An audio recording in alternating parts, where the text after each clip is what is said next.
கர்த்தருடைய பரிசுத்த நாமம் அவருடைய மகிமைப்படும்படி நீங்கள் என்னை தெரிந்து கொள்ளவில்லை, நான் உங்களை தெரிந்து கொண்டேன் என்று சொன்ன வசனத்தின்படி இயேசுவின் நாமத்தில் இயேசு வாழ்கிறார் சுவிசேஷ வீட்டிலிருந்து ஜாய் குட் நியூஸ் மூலம் உங்களை சந்திப்பதில் மகிழ்ச்சி அடைகிறேன்.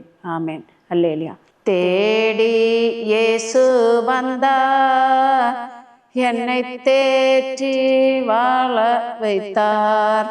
தேடி இயேசு வந்தார், தேற்றி வாழ வைத்தார். கண்ணீர் கடலினிலே நான் கதறி மூழ்கையிலே, கண்ணீர் கடலினிலே நான் கதறி மூழ்கையிலே, கர்த்தர் தம் கரம் நீட்டினார், கர்த்தர் தம் கரம் நீட்டினார். என் கண்ணீரெல்லாம் துடைத்தார், என் கண்ணீரெல்லாம் துடைத்தார். தேடி இயேசு வந்தார், என்னை தேற்றி வாழ வைத்தார். பாவ சேற்றினிலே நான் மூழ்கி போகையிலே, பாவ சேற்றினிலே நான் மூழ்கி போகையிலே, கல்வாரி இரத்தத்தாலே, கல்வாரி இரத்தத்தாலே கழுவி மீட்டு கொண்டார், என்னை கழுவி மீட்டு கொண்டார். தேடி இயேசு வந்தார், என்னை தேற்றி வாழ வைத்தார். நோயின் பிடியினிலே நான் வாடி தவிக்கையிலே, நோயின் பிடியினிலே நான் வாடி தவிக்கையிலே, இயேசுவின் காயங்களா, இயேசுவின் காயங்களால் சுகமானேன், சுகமானேன், நான் சுகமானேன், சுகமானேன். தேடி இயேசு வந்தார், என்னை தேற்றி வாழ வைத்தார். எத்தனை ஆண்டுகளோ நான் இஷ்டம் போல் வாழ்ந்து வந்தேன், எத்தனை ஆண்டுகளோ நான் இஷ்டம் போல் வாழ்ந்து வந்தேன். மகராஜன் இயேசு வந்தார், மகராஜன் இயேசு வந்தார், மகனாய் ஏற்றி கொண்டார், என்னை மகளாய் ஏற்றி கொண்டார். தேடி இயேசு வந்தார், என்னை தேற்றி வாழ வைத்தார். தேடி இயேசு வந்தார், என்னை தேற்றி வாழ வைத்தார். சோதரங்கத்தாவே கிருபை இரக்கம் உள்ளவரே மக்கு சோதரம். அப்பா சோதரங்கத்தை கிருபையால் எங்களை மூடி மறைத்தவரே மக்கு சோதரம். கிருபைக்குள் எங்களை நடத்தி வருகிறவரே மக்கு சோதரா. அப்பா அடிமை ஆண்டவரே, இந்த இடத்தில் டிவி மூலம் பேசுவதுக்கு ஆண்டவரே நீர் கிருபை செய்தீரே, அதற்கு நன்றி செலுத்துகிறேன் தகப்பனே. அப்பா நீர் சொன்ன வார்த்தையின்படி நீங்கள் என்னை தெரிந்து கொள்ளவில்லை, நான் உங்களை தெரிந்து கொண்டேன் என்று சொன்ன வசனத்தின்படி ஆண்டவரே நீர்தான் எங்களை தேடி வந்து ஆண்டவரே எங்களை சந்தித்து ஆண்டவரே எங்களோடு நீர் பேசி கொண்டிருக்கிறீர் தகப்பனே. உம்முடைய வார்த்தையை மட்டும் பேசக்குள்ள கிருபை ஞானத்தையும் கர்த்த தரும்படியாக செபிக்கிறேன் தகப்பனே. அப்பா அடிமையிட ஒன்றுமல்ல ஆண்டவரே, அடிமை உம்முடைய பாத்திரமாக நீர் மட்டும் அணைந்து வைத்திருக்கிறீரே, அதற்கு நன்றி செலுத்துகிறேன் தகப்பனே. இந்த டிவி மூலம் ஆண்டவரே ஆண்டவரே எவ்வளவோ ஜனங்கள் பார்க்குறாரு என்று எங்களுக்கு தெரியாது தகப்பனே. அப்பா அந்த டிவி மூலம் பார்த்து கொண்டிருக்கிற ஜனங்கள் ஆண்டவரே எங்களை போல் ஆண்டவரே பாடுபுள்ளவர்களாக இருந்தாலும் சரி ஆண்டவரே, ஆண்டவரே எல்லாவற்றிலும் இருந்து அவர்களுக்கோ வியாதியிலிருந்து நீக்கம் கொடுத்த ஆண்டவரே, வியாதியிலிருந்து விடுதலை கொடுத்த ஆண்டவரே, உமக்கு ஒரு சாட்சியுள்ள பிள்ளைகளாக வாழத்தக்க கர்த்தர் கிருபை செய்யும்படியே செபிக்கிறேன் ஆண்டவரே. ஒன்றுக்கு உதவாத என்னை கொண்டு, ஒன்றும் பேதையாக இருந்த என்னை கொண்டு ஆண்டவரே, திக்கற்று இருந்த என்னை கொண்டு இந்த டிவி மூலம் பேச வைத்தீரே, அதற்கு நன்றி சொல்கிறேன். இன்னும் அநேக பிள்ளைகள் ஆண்டவரே பிரயாசப்பட வேண்டும். உம்முடைய சத்தியத்தை அறிவிக்க என்னால் முடியும் என்று அந்த சாட்சியோடு பிள்ளைகள் ஆண்டவரே உணர்வை பெற்றுக்கொள்ளுகிற பிள்ளைகளாக நாங்கள் பேசுகிற வார்த்தை ஆண்டவரே உமக்கு நீதியும் நியாயமாய் இருக்க வேண்டும் ஆண்டவரே. உம்முடைய சித்தமும் உம்முடைய நாமும் மகிமைப்படுத்துகிற பிள்ளைகளாக தேசத்தில் எல்லா ஜனங்களும் உணர்வடைய வேண்டும். வேத வசனம் சொல்லுதே, என் நாமம் தரிக்கப்பட்ட என் ஜனங்கள் தங்களை தாழ்த்த வேண்டும் என்று. நாங்கள் தாழ்த்தினபடியால் ஆண்டவரே உம்முடைய நாமத்தை நாங்கள் அறிந்து கொண்டோம். உம்முடைய நாமத்தின்படி வாழ எங்களை ஒப்பு கொடுத்திருக்கிறோம். கர்த்தருடைய தீர்மானத்தின்படி ஆண்டவரே அழைக்கப்பட்டவர்கள் அநேகர், தெரிந்து கொள்ளப்பட்டவர் சிலர் என்று வேதம் சொல்லுகிற தகப்பனே, அந்த வேதத்தின்படி ஆண்டவரே அழைக்கப்பட்டவர் அநேகராக இருந்தாலும் ஒரு சிலராக இந்த இடத்தில் நாங்கள் அழைப்பை ஏற்றுக்கொண்டு வந்திருக்கிறோம் தகப்பனே. உம்முடைய நாமத்தை மகிமைப்படுத்த கேட்டுக்கொண்டிருக்கிற தாய் தகப்பன்மார்களே, சகோதர சகோதரிமார்களே, வாலிப பிள்ளைகளே, சிறு பிள்ளைகளே உணரவடைய வேண்டும் ஆண்டவரே. உம்முடைய நாமத்தை கேட்டு ஆண்டவரே அதன்படி வாழ தங்களை ஒப்பு கொடுக்க வேண்டும் ஆண்டவரே. அதன்படி வாழ்கிற வாழ்க்கை தான் இந்த உலகத்தை ஜெயிக்க முடியும் என்பதை உணர்ந்து கொண்டோம். நாங்கள் உம்முடைய நாமம் மட்டும் மகிமைப்பட கர்த்தர் கிருபை செய்படியே செபிக்கிறேன். அடிமை தாழ்த்தி ஒப்பு கொடுக்கிற ஆண்டவரே, அடிமையோட ஒன்றுமல்ல ஆண்டவரே, அடிமை வறுமையான ஒரு பாத்திரம் ஆண்டவரே. அப்பா, நீர் மோசையோடு பேசின தேவன், என்னோடு வாயோடு வாயாக உம்முடைய வார்த்தையை மட்டும் பேசத்தக்க கர்த்தர் கிருபை செய்படியே செபிக்கிறேன். குறைகளை குற்றங்களை தாழ்த்தி ஒப்பு கொடுக்கிறேன் ஆண்டவரே. துதிகன மகிமையெல்லாம் உமக்கே சுத்துறேன். இயேசுவின் நாமத்தை ஜெபிக்கிறேன் நல்ல பிதாவே, ஆமேன். மத்தேயு எழுதின சுவிசேஷம் 11ஆம் அதிகாரம் 28வது வசனம் சொல்லுது. மத்தேயு எழுதின சுவிசேஷம் 11ஆம் அதிகாரம் 28வது வசனம் சொல்லுது, வருத்தப்பட்டு பாரம் சுமக்கிறவர்களே நீங்கள் எல்லோரும் என்னிடத்தில் வாருங்கள், நான் உங்களுக்கு இளைப்பாறுதல் தருவேன். வேத வசனம் சொல்லுது, வருத்தப்பட்டு பாரம் சுமக்கிறவர்களே எல்லோரும் என்னிடத்துல வாருங்க, நான் உங்களுக்கு என்ன தருவேன், இளைப்பாறுதல் தருவேன் என்று.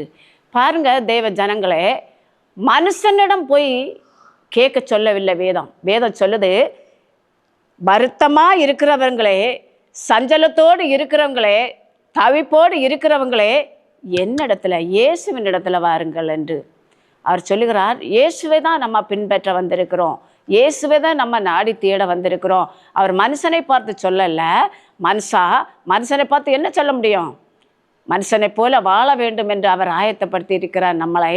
அவர் சொல்லுகிறார், மனுஷனிடத்துல நம்ம கேட்கலாம், நான் சஞ்சலமாக இருக்கிறேன், நான் வருத்தத்தோடு இருக்கிறேன், நான் கண்ணீரோடு இருக்கிறேன், கவலையோடு இருக்கிறேன் என்று நம்ம ஒருவேளை நம்ம மனுஷனிடம் சொல்லலாம். ஆனால் தேவன் சொல்லுகிறார், உன்னுடைய வருத்தமும் சஞ்சலத்தையோ யாரிடம் சொல்ல வேண்டும்? இயேசு கிறிஸ்துவிடம் சொல்ல வேண்டும். அதான் வேதவசனம் சொல்லுது, வருத்தப்பட்டு பாரம் சுமக்கிறவர்களே நீங்கள் எல்லோரும் என்னிடத்துல வாருங்க, நான் உங்களுக்கு இளைப்பாறுதல் தருவேன். பணமோ காசோ தேவையில்லை, அந்தஸ்தோ படிப்போ பட்டமோ தேவையில்லை, பொண்ணோ பொருளோ ஆஸ்தியோ தேவையில்லை, நீ உன்னுடைய உள்ளத்தை மட்டும் என்னிடத்துல கொடு. வேதவசனம் தெளிவாக சொல்லுகிறது. வருத்தப்பட்டு பாரம் சுமக்கிறவர்களே, என்ன வருத்தம் நமக்குள்ளே என்ன வருத்தம் இருக்கிறது? பிள்ளைகளை குறித்த வருத்தம் இருக்கிறது, கணவரை குறித்த வருத்தம் இருக்கிறது, பேர பிள்ளைகளை குறித்த வருத்தம் இருக்கிறது, தாகம் நமக்குள்ளே இருக்கிறது. அந்த தாகத்தை எல்லாம் யாரிடம் ஊற்ற வேண்டும்? இயேசுடைய சமூகத்தில் ஊற்றுங்க. மனுஷனிடம் சொன்னால் மனுஷன் நாளைக்கு என்ன சொல்லுவான்? இவங்க குடும்பத்தில் இவ்வளவோ பிரச்சனை, இவங்க குடும்பத்தில் இவ்வளவோ கண்ணீர், இவங்களுக்கு வியாதி இருக்கிறது, இவங்களுக்கு கஷ்டம் இருக்கிறது, இவங்களுக்கு என்ன இல்லை, எல்லாமே இருக்கிறது. எல்லாவற்றையும் முறியடிக்கிறவர் கர்த்தர்.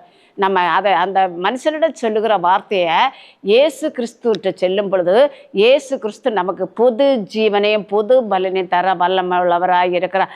அதற்கு நம்ம கீழ்ப்படிய வேண்டும். வசனம் சொல்லுது, நம்ம இயேசு வழிவர சபையில் உள்ள வாக்குத்தத்த வசனம், முதலாவது தேவனுடைய ராஜ்யத்தை தேடு, நீதியை கடைபிடிக்க வேண்டும். அவருடைய ராஜ்யத்தை தேடுங்க, நீதியை கடைபிடிங்க. மீதியெல்லாம் நமக்கு என்ன செய்து கொடுக்கிறார்? இலவசமாய் கொடுக்கிறோம். இலவசமாக அவர் தருவேன் என்று சொன்னதை நம்ம ஏன் அதற்கு கீழ்ப்படியவில்லை? இலவசமாய் பெற்றுக்கொள்வதற்கு நான் தகுதி இல்லை. தகுதியை தான் அவர் கேட்கிறார். தகுதி படைக்க வேண்டும். அவரிடத்துல ஒப்பு கொடுங்க. அவர் அதான் சொல்றார், வருத்தப்பட்டு பாரம் சுமக்கிறவர்களே நீங்கள் எல்லோரும் என்னிடத்துல வாருங்க, நான் உங்களுக்கு இளைப்பாறுதல் தருவேன். மனுஷன் தராத ஆசீர்வாதங்கள் தேவனிடத்துல மட்டும்தான் உண்டு. மனுஷன் தன் குடும்பத்திலே எல்லாரையும் கனப்படுத்துறானா, முதல்ல அதை பாருங்க. மனுஷனை நம்பாதுங்க, தேவனுடைய வார்த்தைக்கு கீழ்ப்படிங்க, தேவனை நம்புங்க. மருத்துவமனையை நம்பி ஓடாதுங்க.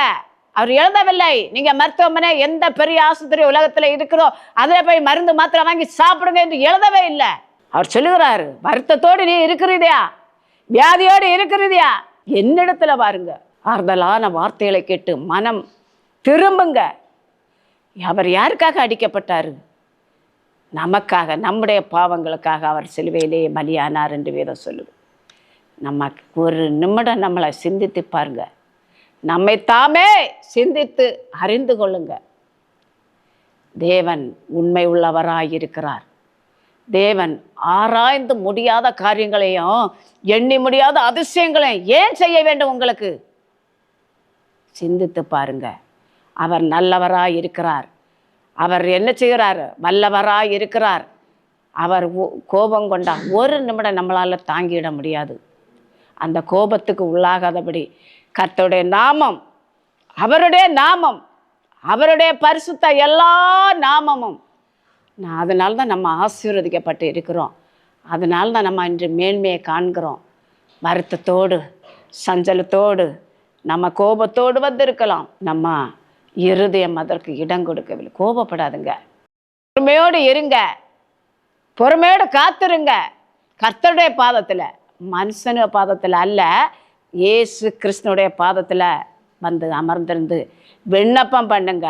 கர்த்தர் உங்களுக்கு ஏற்ற நாட்களில் ஏற்ற காரியங்களை செய்ய வல்லவராய் இருக்கிறார். பாருங்க, வேத வசனம் சொல்லுது, எரேமியா தீர்க்கதரிசி புஸ்தகம் 9ஆம் அதிகாரம் 24வது வசனம்.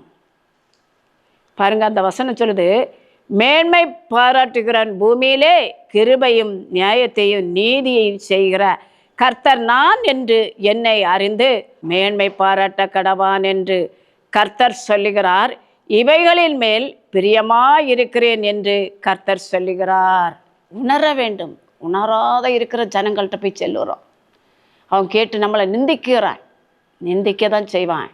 தேவனிடத்துல போய் சொல்ல வேண்டும். அவர் நிந்திக்கவே மாட்டார். தேவன் நீதி உள்ள தேவன், நீதி உள்ள தகப்பன். அநியாயம் செய்கிறவங்க அநியாயம் செய்து கொண்டே இருக்கட்டும், ஆனால் நம்ம நீதி செய்கிற பிள்ளைகளாய் வாழ வேண்டும். அநேகர் நமக்கு பழியை சுமத்தலாம், வேதனைப்பட வைக்கலாம், துக்கப்படுத்தலாம். நீ தேவனே தேடி தேவனுடைய நாமத்தை மகிமைப்படுத்து. தேவனை துதித்து ஆராதித்து மகிமைப்படுத்துகிறார். அவருடைய நாமத்தை நீ மேன்மைப்படுத்தும் பொழுது உன்னுடைய காரியங்களை எல்லாவற்றையும் அவர் கண்காணித்து கொண்டு இருக்கிற தகப்பன். ஏன் சொல்கிறேன்னா, என்னுடைய வாழ்க்கையில் பாருங்க, அநேக தேவைகள் இருக்குது. பிள்ளைகள் படிக்கிறனால தேவைகள் அதிகம். வருகிற வருமானத்திலேருந்து அதிகமாக தான் எனக்கு என்ன இருக்குது, செலவு இருக்குது. பிள்ளைகளுடைய படிப்பு காரியங்கள்னால நம்ம என்ன செய்கிறோம், கஷ்டப்படுகிறோம். ஏசப்பா என்ன செய்கிறாரு, அதை நம்ம உண்மை உள்ள பிள்ளைகளாக இருக்க வேண்டும். நம்ம இருக்கிற இடத்துல, நம்ம சபையில் உண்மை உள்ள பிள்ளைகளாய் நம்ம இருக்கும் பொழுது நீ யாரிடமும் கையேந்த புகண்டாய். கர்த்தர் உன்னை கண்காணித்து கொண்டிருக்கிற தகப்பன். யாரை கொண்டு உனக்கு செய்ய வேண்டுமோ அந்த காரியத்தை எல்லாவற்றையும் நிறைவாக்க வல்லமுள்ள தேவன். இன்றைய பாருங்க, இந்த மாதம் கடைசியில் என சின்ன மகளுக்கு 5 லட்சம் ரூபாய் அவளுக்கு பீஸ் கட்ட வேண்டியிருக்கு. நான் மனுஷனை நம்பலை, மனுஷன் நம்பின ஒரு காலத்தில் இயேசு கிறிஸ்துவ அறியதுக்கு முன்னே என்னுடைய சகோதரருடைய மகளுடைய திருமண காரிய நேரத்தில் பாருங்க, அந்த நேரம் நாங்கள் இயேசு கிறிஸ்துவ அறியவும் இல்லை, நாங்கள் எதுவும் செய்யவில்லை. அந்த சகோதரி மகள் திருமண காரிய நேரம் அவளுக்கு 2 லட்சம் ரூபாய் கையில் கொடுக்கணும். நான் நிறைய ஆட்கள்கிட்ட அந்த நேரத்தில் பலிசைக்கு வட்டியை கேட்டேன், பலிசைக்கு தரலாம் என்று நகை கேட்டேன். அந்த வார்த்தைப்பாடு முடிஞ்சு கொஞ்ச நாள் கழித்து தான் கல்யாணம் எடுத்தோம். அந்த நாட்களில் எல்லாரும் கையை விட்டுட்டாங்க. நான் அந்த நாட்களில் இயேசு கிறிஸ்துவை நான் அறியலை. ஆனாலும் அந்த இடத்துல முழங்கால் படிக்கிட்டு ராத்திரி யுத்தம் பண்ணேன். ஏசப்பா, மனுஷனை நம்பி நான் இருந்தேன், மனுஷனை தான் நம்பினேன். அந்த நாட்களில் தருவாங்க என்று எங்களை யாருமே கை தூக்கி விடவில்லை. அந்த நாட்களில் மனுஷன் ஆனால் நான் ஜெபித்தேன். எனக்கு அன்றைய மறுநாளிலிருந்தே தேவைப்படிய அளவுக்கு காசுகள் கர்த்தர் எனக்கு தர கிருபை செய்தார். பாருங்க, நம்ம ஜெபிக்கணும், கேட்கணும். ஏசப்பாட்ட இலவசமாக கேளுங்க. நான் இலவசமாக இருக்கிறேன், எனக்குள்ள நீர் வாசம் பண்ணும், என்னுடைய தேவைகள் எல்லாவற்றையும் நீர் சந்திக்க வேண்டும். திருமண காரியங்கள் எல்லாம் முடிந்தது. என்னுடைய கைகளில் அந்த நேரம் காசுகள் அதிகமாக இருந்தது. கர்த்தர் செலவெல்லாம் போக நான் தான் அவங்களுக்கு வரவு செலவெல்லாம் அந்த நாட்களில் பார்த்தேன். அவங்க சென்னையில் இருந்து இங்கே வந்ததுனால அவங்களுக்கு யாருமே உதவி பண்ண மாட்டாங்க. அந்த நாட்களில் நான் தான் அந்த காரியங்களை எல்லாவற்றிலும் இருந்து அவங்களுக்கு எல்லா காரியங்கள்லையும் நான் தான் அதை செய்ய வழி நடத்தினார் கர்த்தர். நம்ம உண்மையாக இருக்கும்போது நம்முடைய தேவன் உண்மை உள்ளவராக இருக்கிறார். பாருங்க, நம்ம உணர்வடைய வேண்டும். தேவனுடைய சத்தத்தை கேட்குற நம்ம என்ன செய்ய வேண்டும்? கேட்டு அதன்படி வாழ தங்களை ஒப்பு கொடுக்கும் பொழுது கர்த்தர் எல்லா காரியங்களிலிருந்து நம்மளை விலக்கி காக்கிற தேவனாக இருக்கிறார். பாருங்க, பிரசங்கி 2ஆம் அதிகாரம் 26வது வசனம் பாருங்க.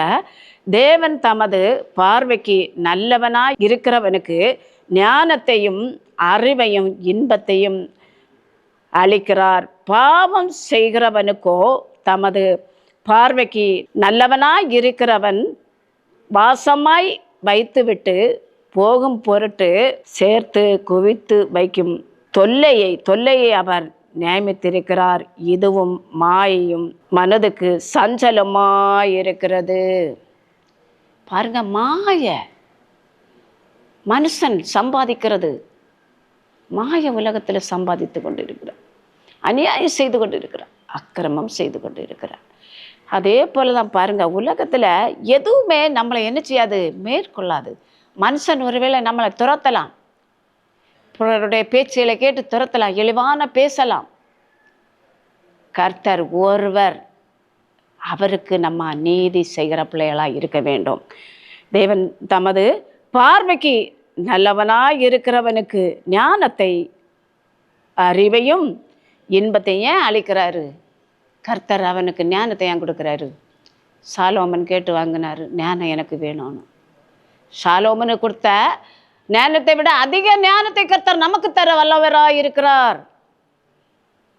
சாலோமனுக்கு கிடைச்ச ஞானத்தை கேட்காதுங்க, அந்த ஞானத்தை விட அதிக ஞானத்தை கேளுங்க. ஏசப்பா, என்னுடைய பிள்ளைகளுக்காக இருந்தாலும் சரி, என்னுடைய கணவருக்காக இருந்தாலும் சரி, யாருக்காக இருந்தாலும் கேட்கலுங்க. சாலோமனுக்கு கொடுத்த ஞானம் அல்ல, அதை விட அதிகமான ஞானம் உம்மிடத்தில் இருக்கிறது, அதை எங்களுக்குள்ள தாருங்கப்பா. வேத வசனத்தில் தெளிவாக சொல்லுது. தொல்லையை சேர்த்து வைத்து கொண்டு போகிறான். நாம் அதற்கு ஆயத்தப்படவில்லை. தொல்லையெல்லாம் எங்கே போனா? அதெல்லாம் அப்புறம் சாத்தானுக்கிட்ட போட்டு, தொல்லையெல்லாம் சாத்தான் இழுத்து கொண்டு வந்துடுவான். தொல்லைகளை கொண்டு அந்த சாத்தான் என்ன செய்யணும்? இதை இழுத்து கொண்டு வந்தபடியே அவனை என்ன செய்யணும்? விரட்டி அடிக்கணும். நம்ம சாத்தானை விட்டு என்ன செய்ய வேண்டும்? குய்த்து தொல்லையை அவர் நியமித்திருக்கிறார். இதுவும் மாயையும் மனதுக்கு சஞ்சலமாயிருக்கிறது. இதோ ஒரு மாயை, இந்த உலகமோ ஒரு மாயை. அந்த மாய வலைக்குள்ள யாரும் சிக்கி கொள்ளாதுங்க. கர்த்தர் இயேசு கிறிஸ்து நம்மளை படைத்திருக்கிறார், உருவாக்கி கொண்டு இருக்கிறார். அவருடைய நாமத்தை அந்த மாய வலைக்குள்ள நம்மளை சிக்கி கொள்ளாதபடி கர்த்தருடைய பரிசுத்த நாமத்தினாலே நம்மளை தூக்கி நிறுத்த வல்லமை உள்ளவர் என்றதை உணர்ந்து கொள்ளுங்கள். ஒவ்வொரு கேட்டுக்கொண்டு இருக்கிற ஒவ்வொரு சகோதர சகோதரிமார்களே, தாய் தகப்பன்மார்களே, ஜீவனுள்ள தேவனை ஆராதித்து மகிமைப்படுத்த வேண்டும். அவர்தான் மரித்து போனார், அடக்கம் பண்ணாங்க. உயிரோடு எழும்பின தேவனை குறித்த தாக நமக்குள்ள இருக்க வேண்டும். அவர்தான் நமக்கு ஜீவனை தந்து ஒவ்வொரு நாளும் நடத்த வல்லமுள்ளவராய் இருக்கிறார் என்று வேதம் சொல்கிறது. அவர் சொல்ல, இதுவும் மாயையும் மனதுக்கு சஞ்சலமாயிருக்கிறது. சஞ்சலம் யாருக்கு? தவிப்பு யாருக்கு? இயேசு கிறிஸ்து அறியாத ஜனங்களுக்கு முன்ன அவர் சொல்லுகிறார். வேத வசனம் சொல்லுது, உபாகமம் 8ஆம் அதிகாரம் 17வது வசனம் சொல்லுது, 16, 17வது வசனம். உன் பிதாக்கள் அறியாத மன்னாவினால் வனாந்தரத்திலே உன்னை போஷித்து வருவருமான உன் தேவனாகிய கர்த்தரை நீ மறவாமலும் என் சாமர்த்தியமும் என் கை பலனும் இந்த ஐஸ்வர்யத்தை எனக்கு சம்பாதித்தது என்று நீ உன் இருதயத்தில் சொல்லி கொள்ளாமலும் இருக்க எச்சரிக்கையாக இருந்து நடத்த வேண்டும் என்று வேத வசனம் சொல்லுது. எச்சரிக்கையாக இருக்க வேண்டும். பிசாசானவன் நம்மளை எப்போ வலைக்குள்ளே சிக்கிக்கொள்ள வைக்கலாம் என்று எதிர்பார்த்து கொண்டே இருப்பான்.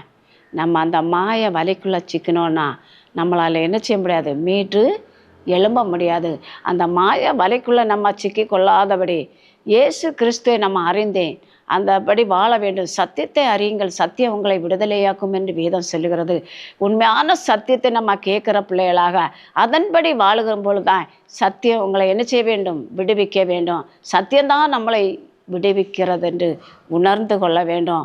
இயேசு கிறிஸ்து சொன்னது போல் உங்களுக்கு என்ன வேணும் என்று கேட்டால் நீங்கள் என்ன கேட்பீங்க? அவருடைய நாமத்தை நம்ம அறிய வேண்டும். பிதாவினிடத்தில் நம்ம பரிந்து பேசுகிற பிள்ளைகளாக, இயேசு கிறிஸ்துவோடைய பரிந்து பேசுகிற பிள்ளைகளாக அவருடைய நாமத்தை நம்ம அறிய வேண்டும். அதற்காக தான் நான் இயேசு இடத்துல உம்முடைய பாதத்தில் நான் வந்திருக்கிறேன். உம்முடைய வந்திருக்கிற நிமித்தம் உபத்திரவங்கள் உண்டு, வேதனைகள் உண்டு. வேதம் சொல்லுது, உலகத்திலே உங்களுக்கு உபத்திரம் உண்டு, ஆனாலும் திடன் கொள்ளுங்கள், நான் உலகத்தை ஜெயிப்பேன் என்று நம்ம ஜெயிக்க வேண்டும். உலகத்தை அவர் ஜெயித்தது போல நாமும் ஜெயிக்கத்தக்க உள்ள சக்தி நமக்குள்ள வேண்டும். பலவீனம் எல்லாருக்கும் உள்ளது. பலவான் கையில் அம்புக்கு நம்ம என்ன செய்ய வேண்டும், கீழ்ப்படிய வேண்டும். அந்த அம்புக்கு நம்ம கீழ்ப்படியும் போது நம்முடைய பலவான்களை மாற்ற கர்த்தரால் முடியும். மனுஷனால் மாற்ற முடியாது. ஆனால் தேவனால் எல்லாம் என்ன செய்ய வேண்டும், கூடும். வேத வசனம் சொல்லுது, வேத வசனத்திலே சொன்னது போல உன் வேறு பிரிக்கப்பட்டது எதற்காக? கிறிஸ்தவங்க தான் எல்லாரும் கிறிஸ்தவ பேருக்கு கிறிஸ்தவ வாழ்க்கை. அந்த பேருக்குள்ள கிறிஸ்தவ வாழ்க்கையை விட்டு இயேசு கிறிஸ்துவை உண்மையாக நம்ம ஏற்றி கொண்டு அதன்படி வாழ்கிற பிள்ளையாக வாழ வேண்டும். இயேசு கிறிஸ்து சொல்லது போல் அவர் எல்லாவற்றையும் அவர் சகிக்கிற மனுஷனாக இருந்தார். எவ்வளவோ அவரை பாடுபடுத்தினாங்க, எவ்வளவோ வேதனைப்படுத்த வைத்தாங்க. ஆனால் அவர் கலக்கமடையவில்லை. ஏன் கலங்கவில்லை? இந்த ஜனங்கள் என்னை அறியாமல் செய்கிறாங்க. நம்ம அதை என்ன செய்ய வேண்டும், உணர்ந்து கொள்ள வேண்டும். அவர் சொன்ன வார்த்தை அப்படி தான் சொன்னார். என்ன அறியாமல் இந்த ஜனங்க என்ன செய்கிறாங்க. நாமும் அதே போல் தான் நம்ம உலகத்தில் சில மனுஷர்களோ சில மனுஷிகளோ பேசலாம். நாமும் அதில் என்ன செய்ய வேண்டும், கீழ்ப்படுதல் உள்ள பிள்ளைகளாக. அவங்க சொல்லுகிறதை சொல்லட்டு. ஆனால் இயேசு கிறிஸ்து சொல்லுகிறார், உலகத்தில் உங்களுக்கு உபத்திரம் உண்டு, ஆனாலும் நீங்கள் என்ன செய்ய வேண்டும், திடன் கொள்ள வேண்டும். அவர் உலகத்தை ஜெயித்தது போல நாமும் ஜெயிக்கிற பிள்ளைகளாய் வாழ வேண்டும் என்று, அதற்கு கீழ்ப்படுதல் உள்ள பிள்ளைகளாக நம்ம என்ன செய்ய வேண்டும், வாழ வேண்டும் என்று வேதம் சொல்லுகிறது. நம்ம அதற்காக தான் அழைக்கப்பட்டு இருக்கிறோம், அதற்காக தான் தெரிந்து கொள்ளப்பட்டிருக்கிறோம். அவருடைய நாமத்தை நம்ம தொழுது கொள்வதற்கு தான் நம்ம ஆலயத்தில் வந்திருக்கிறோம். வேத வசனம் சொன்னது போல நம்ம அதற்கு கீழ்ப்படுதல் உள்ள பிள்ளைகளாக, வேத வசனத்துக்கு கீழ்ப்படுதல் உள்ள பிள்ளைகளாக, அதற்கு உண்மை உள்ள பிள்ளைகளாக நம்ம வாழும் பொழுது கர்த்தர் நம்முடைய வாழ்க்கையில் அவர் எல்லா காரியங்களையும் மாற்ற வல்லமை உள்ளவராக இருக்கிறார். நன்றி சொல்லாமல் இருக்கவே முடியாது, பல நன்மை செய்த இயேசுவுக்கே நன்றி நன்றி நன்றி என்று சொல்லி நான் துதிப்பேன். ஆண்டவரை போற்றுவேன், ஆண்டவரை போற்றுவேன். நன்றி சொல்லாமல் இருக்கவே முடியாது, பல நன்மை செய்த இயேசுவுக்கே நன்றி நன்றி நன்றி என்று சொல்லி நான் துதிப்பேன். நாள்தோறும் போற்றுவேன், நாள்தோறும் போற்றுவேன்.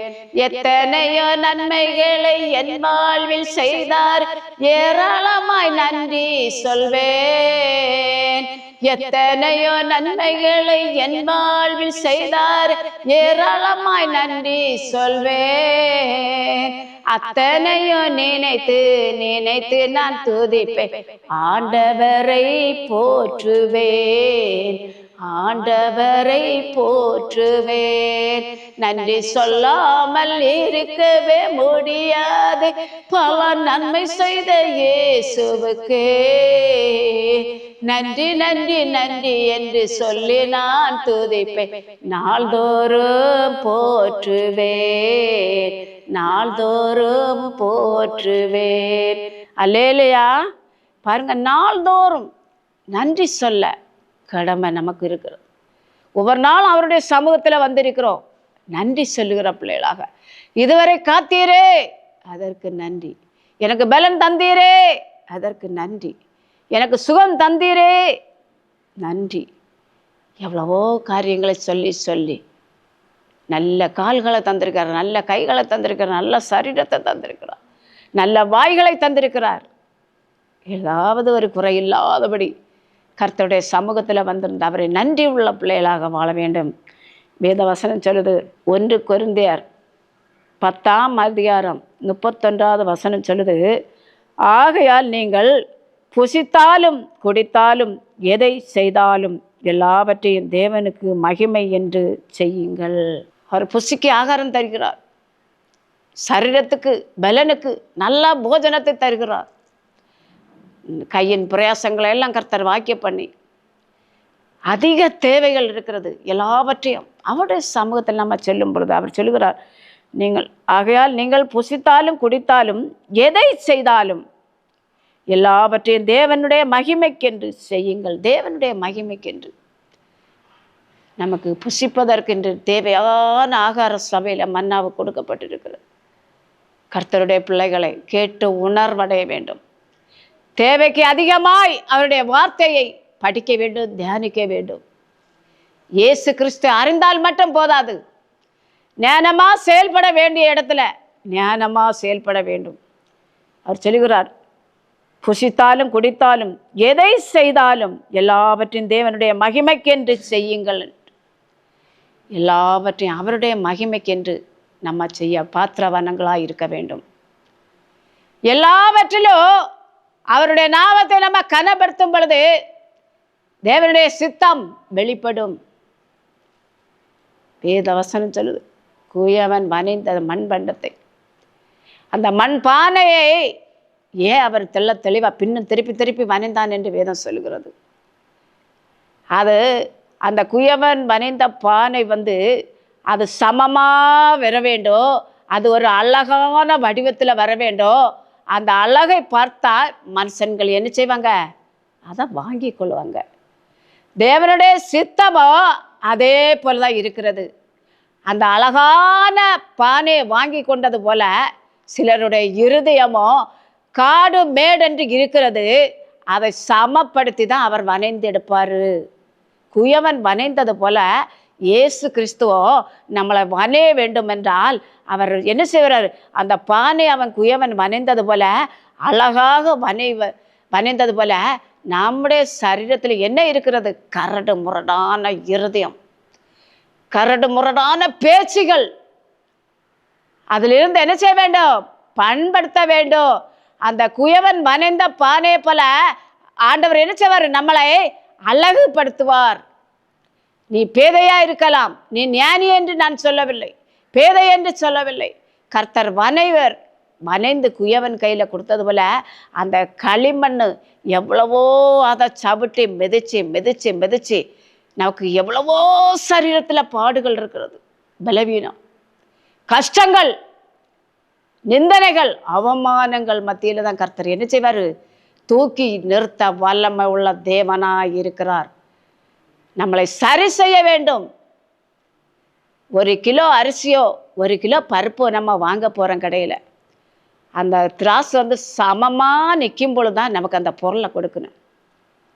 அதே போல் தான் மனுஷனுடைய வாழ்க்கையோ, நம்முடைய வாழ்க்கை சரியாக இருக்க வேண்டும். அழகுபடுத்துகிறவர் கர்த்தர், பேதையை ஞானியாக்கிறவர் கர்த்தர். உணர்ந்து கொள்ள வேண்டும், உணர்வடைய வேண்டும். எல்லா விதத்திலையும் நம்ம சமமாக இருக்கும் பொழுது எல்லா காரியத்திலையும் நம்ம சிந்தித்து பார்க்க வேண்டும். நான் எதிலே விழுந்து போனேன், எதிலே ஜனங்களுக்கு முன்னே நான் விழுந்து போனேன், உணர்ந்து கொள்ள வேண்டும் என்று வேதம் சொல்லுகிறது. உணராத இருக்கிறவரை எந்த அக்கிரமும் நம்மளை விட்டு மாறி போகாது. உணர்ந்து கொள்ளும் பொழுது நம்முடைய இருதயத்தில் இருக்கிற அக்கிரமங்கள் எல்லாம் விழுந்து போகும். அவருடைய நாமம் சொல்லுது, அவருடைய வார்த்தை சொல்லுது.